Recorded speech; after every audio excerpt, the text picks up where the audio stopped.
ये 3 ड्राइंग मांगा के वो पैनल्स थे जिसने ये बता दिया इतने समय से जो तुम सबने वन पीस के वर्ल्ड बिल्डिंग के अंदर देखा है वो कुछ भी नहीं है। ओडा सेंसे के ड्रॉ किए हुए इस आर्ट ने हमें वो हिंट दे दिया इतने सालों से जो तुम सब इस खूबसूरत वर्ल्ड बिल्डिंग के फैन बने हुए थे, ये उससे कई ज्यादा बड़ा होने वाला है। ओडा सेंसे ने एल्बाफ आर्क की फॉरवर्ड लिटिल गार्डन आर्क में ही कर दी थी और तुम्हें पता है ये लिटिल गार्डन आर्क कब आया था?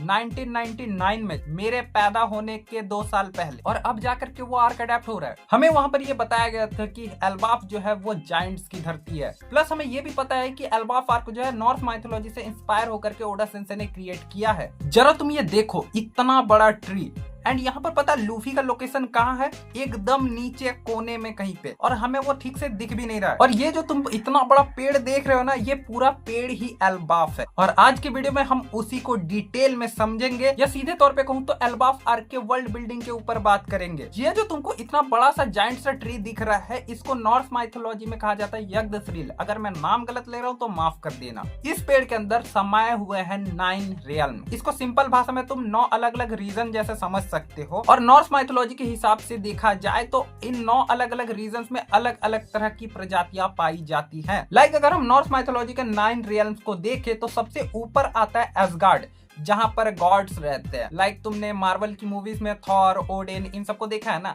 वो सब एसगार्ड एकदम सबसे ऊपर में रहते हैं। वहीं पर जो अर्थ है उसको कहा जाता है मिडगार्ड, जो कि पेड़ के बीच में आता है, एंड यहाँ पर इंसान वगैरह रहते हैं। और एकदम नीचे आता है निफलहेम, जहाँ पर चारों तरफ कोहरा और बर्फ से ढका हुआ है। प्लस इसके अगल बगल और भी 6 रियल्म है, जिसके ऊपर मैं डिटेल में ज्यादा नहीं जाऊंगा, बिकॉज हमें ज्यादा कुछ इसके बारे में बताया तो नहीं गया है। बस ऊपर से नीचे के बारे में थोड़ा बात कर लेता हूँ। लेकिन अलग अलग ये जो रियल्म है, इस अलग अलग रियल्म में नॉर्थ माइथोलॉजी के हिसाब से किसी एक रियल में डॉर्फ रहा करते हैं, किसी एक रियल में एल्फ रहा करते हैं। ऐसे ही अलग अलग रियल्म बने हुए हैं। अब अगर हम वन पीस के इस पेड़ की बात करें, बिकॉज इसका नाम मेरे से लिया नहीं जा रहा, बहुत ज्यादा डिफिकल्ट है इसका नाम, तो ये जायंट ट्री वन पीस के अर्थ में ही मौजूद है। और अगर हम नॉर्थ माइथोलॉजी के हिसाब से देखें तो बीच वाला जो हिस्सा आता है ना पेड़ का, उसी को मिडगार्ड कहा जाता है, जो कि वहां का अर्थ है। पर यहाँ पर अगर हम वन पीस के अर्थ की बात करें तो ये तो यहाँ से पूरा अलग कॉन्सेप्ट दिखता है, बिकॉज ये पेड़ उस अर्थ से ही उगा हुआ है। तो यार इतना तो तुमको समझ में आ ही गया होगा कि ये पेड़ भले ही नॉर्थ माइथोलॉजी से ओडा सेंसे ने इंस्पिरेशन लेके ड्रॉ किया है, लेकिन सारी चीजें एकदम नॉर्थ माइथोलॉजी के हिसाब से नहीं होंगी, वरना फिर डिट्टो कॉपी नहीं हो जाएगा। थोड़ा बहुत तो अलग हो गई। तो बात ये आता है आखिर ओडा सेंसे हमें इस आर्क के अंदर क्या दिखाना चाहते हैं। तो जहां तक मुझे लगता है ओडा सेंसे इस जायंट ट्री के थ्रू ये जो 9 रियल्म है, इसके जरिए हमें वन पीस के अंदर जो अलग अलग प्रजातियां पाई जाती है उसके बारे में हमें डिटेल में पता चल सकता है। या सीधे तौर पे कहूँ तो वन पीस वर्ल्ड के जितने भी प्रजातियां हैं, वो प्रजातियों के कैरेक्टर्स जो एक आध ही बचे हुए हैं। लाइक लुनारियन में किंग बचा हुआ है, फिर ब्लैकबियर्ड भी किसी खास प्रजाति से बिलोंग करता है, और वो शायद अपने प्रजाति का इकलौता है। लेकिन वर्ल्ड सेंचुरी के टाइम पे इन सब की संख्या शायद बहुत ज्यादा हो सकती है। एंड ऐसे ही बहुत सारे प्रजातियां हैं वन पीस वर्ल्ड के अंदर, और हमें शायद इन सब के जो एंसेस्टर्स थे ना, उन सब के बारे में हमें इस पेड़ के जरिए या फिर एल्बाफ आर्क के जरिए पता लग सकता है, और डिटेल में शायद हमको जानने को मिल सकता है। अब अगर तुमको ये लगता है कि मैं हवे हवे में कुछ भी फेंके जा रहा हूँ, तो ऐसा नहीं है। जरा तुम किड वर्सेस सैंक्स वाला एपिसोड याद करके देखो, वहाँ पे क्या हुआ था। सैंक्स जिस विलेज में था वहाँ पे नॉर्मल इंसान भी रहा करते थे, जबकि हमें ये बताया गया कि जो एल्बाफ है वो जायंट्स की धरती है, वहाँ सिर्फ जायंट्स पाए जाते हैं। बट नहीं, वहाँ नॉर्मल इंसान भी रहते हैं। यह हमें दिखा रहा है कि अगर यहाँ पे नॉर्मल इंसान भी है, मतलब और भी अलग अलग प्रजातियां किसी समय पे रहा करती होंगी। प्लस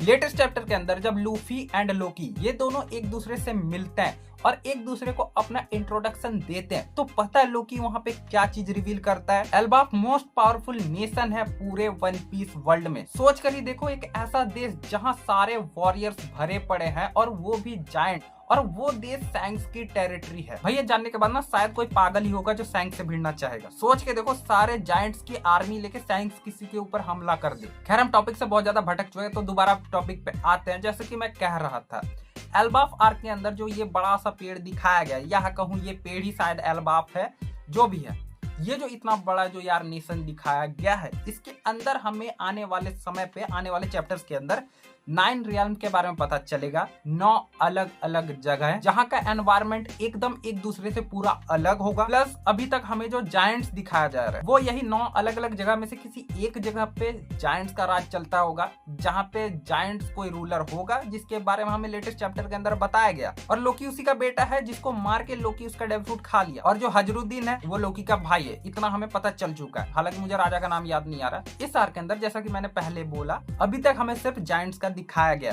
बाकी के 9 रियल्म दिखाए ही नहीं गए हैं। हालांकि मैं गलत हो सकता हूँ, लेकिन स्काइपिया आर्क में मुझे जहां तक लगता है ओडा सेंसे ने इस चीज को लेकर फॉरवर्डिंग भी दिया था, जहां पर ये बुढ़ा वाइपर से कहता है इस अर्थ ने कभी भी हमें रिजेक्ट नहीं किया, ये तो हम है जो आपस में लड़ते झगड़ते रहते थे। पहले के समय में लड़ने का रीजन हुआ करता था, लेकिन अभी के समय में कोई भी लड़ाई नहीं चाहता। एंड उसके बाद जब वाइपर बाहर झांकता है ना, लूफी निका वाले फॉर्म में डांस कर रहा होता है। एंड देखो इस लाइन से या फिर इस कन्वर्सेशन से क्या मतलब निकल सकता है। वन पीस वर्ल्ड में जो भी प्रजातियां पाई जाती है, नहीं कह रहा हूँ कि सिर्फ इंसान, जायंट से लेके लुनारियन से लेके कुमा वाला प्रजाति हो या फिर ब्लैक बियर्ड वाला प्रजाति हो, ये 9 अलग अलग रियल्म से अलग अलग तरीके से ये सारे प्रजातियां बाहर आए होंगे, जिसके बाद इनके बीच में शायद हो सकता है कि आपस में बहुत तगड़ी लड़ाइयां चली होंगी। एंड वो लड़ाई धीरे धीरे बहुत ज्यादा बढ़ती गई होंगी।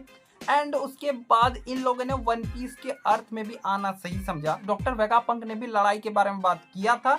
एंड उसने ये बात भी रिवील किया था कि जो वॉर है वो अब भी चल रहा है, फ्यूचर में भी लड़ाई होगा। पास्ट में भी बहुत बड़ी वॉर हुई थी जिसका नतीजा है वर्ल्ड गवर्नमेंट। लेकिन हम आज इस वीडियो में वर्ल्ड गवर्नमेंट के ऊपर बात ही नहीं कर रहे, हम तो यहाँ पे एल्बाफ आर्क के वर्ल्ड बिल्डिंग के ऊपर बात कर रहे हैं। इस वर्ल्ड बिल्डिंग के अंदर हमें 9 रियल्म के बारे में बताया जाएगा एंड इसके हिस्ट्री के बारे में बताया जाएगा। और जहां तक मुझे लगता है ये आर्क अब तक का शायद जितने भी चैप्टर्स आए हैं उन सब में सबसे बड़ा आर्क हो सकता है। बिकॉज तुम जायंट्स को ही देख लो ना, इनका एक अलग अगर रियल्म होता है जैसे कि नॉर्थ माइथोलॉजी में है, और ऐसे ही और 8 रियल्म दिखाए जाते हैं और सब पे थोड़ा थोड़ा करके फोकस किया जाता है।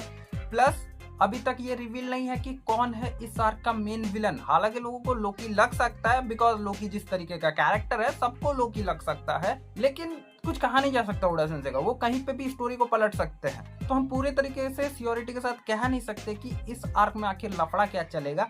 बट जो कुछ भी हो, इस आर्क के अंदर बड़े से बड़ी चीजें रिवील होने वाली है एंड हमारा दिमाग उड़ाने वाली। वैसे मैं इस चीज को लेकर तो बहुत ज्यादा एक्साइटेड हूँ। तुम कितने ज्यादा एक्साइटेड हो मुझे कमेंट बॉक्स में बताना मत भूलना। प्लस ज्यादा कुछ इसके बारे में बात करने के लिए तो है नहीं, बिकॉज ज्यादा चैप्टर्स आया नहीं है। आगे जब चैप्टर्स आएंगे 2 हफ्ते बाद, तब हम और ज्यादा डिटेल में बात कर पाएंगे। प्लस कल मेरा एक कोलैब वीडियो आ रहा है एंड कल तुमको कोलैब वीडियो देखने को मिलेगा। एंड उसके बाद जो वाला वीडियो आएगा ना, वहां पर हम जॉय बॉय एंड लोकी के कनेक्शन के बारे में डिटेल में बात करेंगे। आखिर इनका फ्यूचर क्या है, प्लस इनका आपस में क्या कनेक्शन हो सकता है, इसके बारे में हम थोड़ा जानने का प्रयास करेंगे। सो थोड़ा सा इंतजार करो। एंड तुम्हें ये वीडियो कैसा लगा प्लीज यार अपना ओपिनियन देना मत भूलना। वीडियो पसंद आए तो वीडियो को लाइक करना मत भूलना। चैनल पर नया हो तो इस चैनल को सब्सक्राइब करना मत भूलना। बेल आइकन को भी ऑन कर देना, जिससे मुझे मोटिवेशन मिलता रहेगा और मैं ऐसे वीडियो डालता रहूंगा। प्लस सब्सक्राइब करके बेल आइकन ऑन करके रखने से क्या होता है पता है, जब भी मैं वीडियो डालता हूँ ना तुम्हारे पास नोटिफिकेशन आ जाता है। सो प्लीज यार करो। एंड इंस्टाग्राम पे भी फॉलो करो। तो यार मिलेंगे नेक्स्ट वीडियो में, फिलहाल के लिए बाय।